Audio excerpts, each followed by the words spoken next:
When Henrik Beausoleil gets into an elevator, it's different than when you or I get into one. Something's wrong here. That's something that would need to be addressed. For several years, he served as a subject matter expert on elevators for a company hired by the federal monitor of NYCHA, the New York City Housing Authority, of course. Beausoleil says his job was to make sure that many of the more than 3,000 elevators in public housing operate safely, including one he randomly stepped into while we were with him a few months back. This is possibly an outage. To protect residents, he says, he's always looking for safety issues with elevators. And he says he discovered what he deemed to be a major problem with NYCHA's elevator maintenance beginning 2 years ago.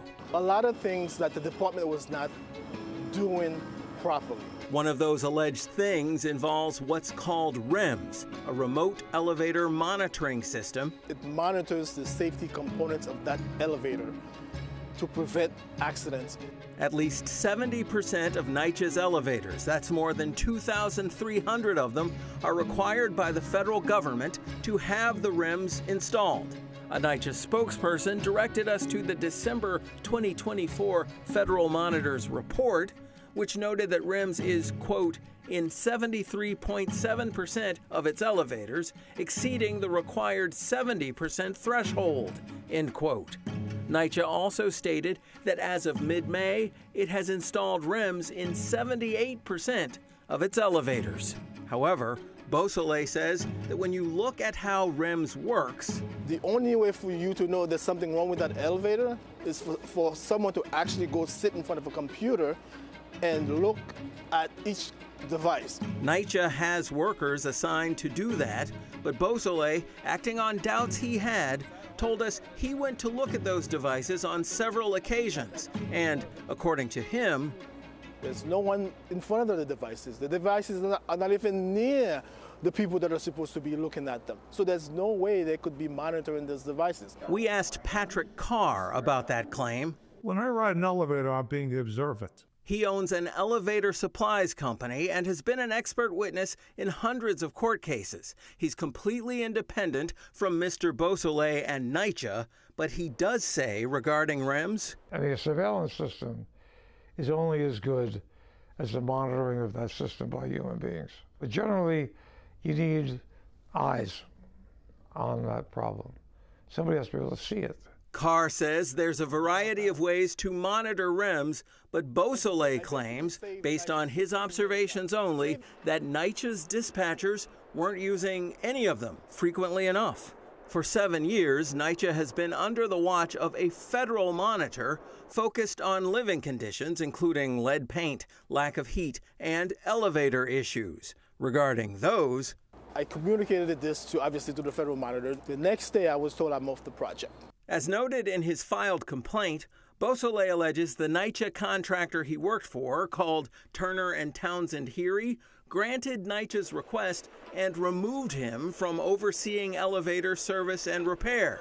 He claims he was removed from his role because of his race and replaced with a white male who'd actually preceded Beausoleil in the role.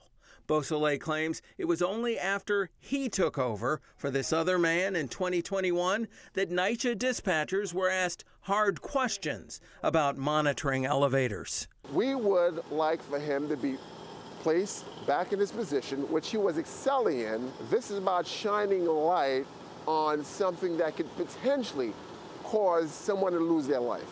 Beausoleil and his attorney spoke with us back in March when they'd first filed their lawsuit. We met them at this West Side public housing complex where Beausoleil grew up. He says this could be a problem at any NYCHA complex, whether there or here on the east side, or here at Boston Road Plaza, a NYCHA complex in the Bronx. It's where 84-year-old Olegario Pabon lived.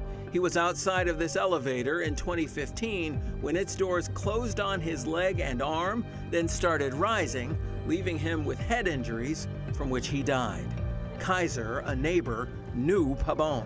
A lot of these elevators be having difficulties on and off. But he and others claim that the elevator issues Beausoleil has alleged remain real 10 years after Pabon lost his life here. We were locked 2 times. Me and my sister locked inside 2 times. We called 911 to come in. Both NYCHA and Turner and Townsend Heery declined to be interviewed for this story, with NYCHA specifying that it doesn't comment on active litigation.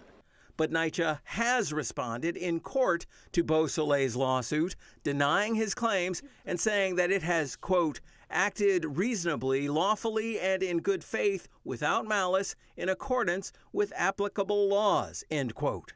NYCHA also said in a statement that it exceeds elevator safety compliance and that it has, quote, made steady progress reducing the occurrence and duration of elevator no-service conditions, end quote. Nonetheless, the person once responsible for ensuring NYCHA's compliance with elevator safety standards and regulations says he's had to go to court to publicly disagree and to sound an alarm. We're here to protect the tenants. That is what this lawsuit is about.